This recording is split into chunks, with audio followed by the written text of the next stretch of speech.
Mira, Àlex, les identitats notables, tens 3.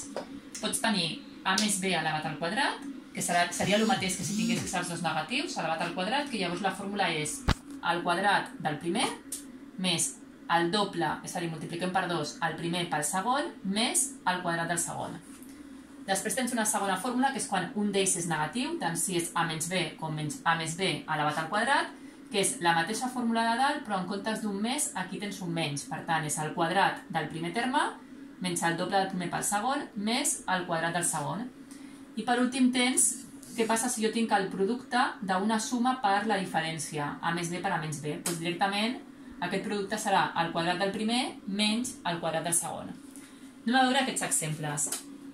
Per exemple, fixa't en el primer. Aquí tinc 6x, que això seria la A, i el número 5, que seria la B. Doncs tinc a més b elevat al quadrat i apliquem la primera fórmula. I per tant serà el quadrat del primer, per tant tot això elevat al quadrat, més el doble del primer, que és 6x, per el segon, que és 5, més el quadrat del segon. Fixa't que és aplicar aquesta fórmula d'aquí. Igual, el quadrat del primer, que seria 36x al quadrat, perquè 6 al quadrat és 36, x al quadrat, més.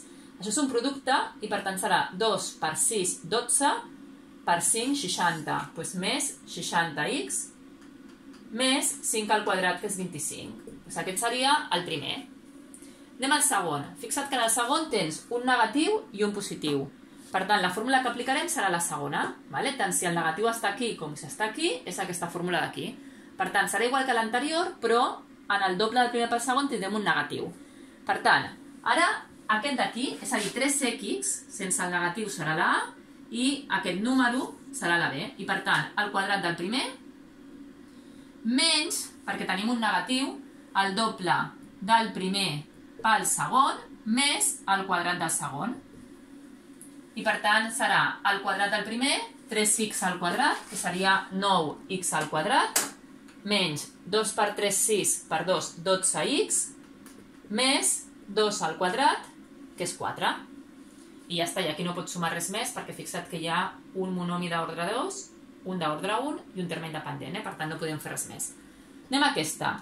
Això d'aquí, els dos són negatius, seria el mateix que si tinguessis els dos positius. Seria exactament el mateix que si tinguessis això d'aquí, I per tant seria el quadrat del primer, és a dir, ara el número 3 seria la A i el número 2x seria la B, i per tant el quadrat del primer més el doble del primer pel segon més el quadrat del segon.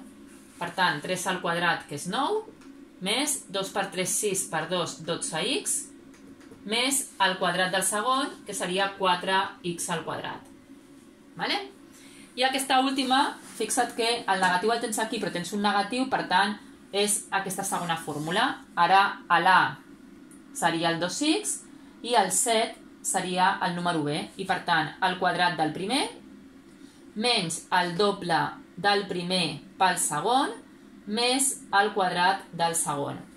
I per tant seria el quadrat del primer, que és 4x al quadrat, menys 2 per 2, 4, per 7, 28x, més 7 al quadrat, 49. I ara ens ve aquestes dues últimes, que fixa't que és justament l'última identitat notable. Si jo tinc suma per diferència, és a dir, si tinc el mateix multiplicat però en canvia només aquest signe d'aquí, el resultat serà el quadrat del primer menys el quadrat del segon.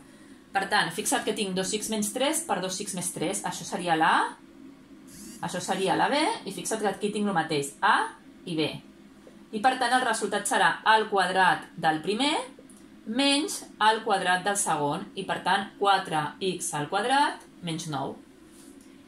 I per últim, aquest, exactament igual que aquí, tinc resta multiplicat per la suma, suma per diferència. I per tant, serà el quadrat del primer menys el quadrat del segon.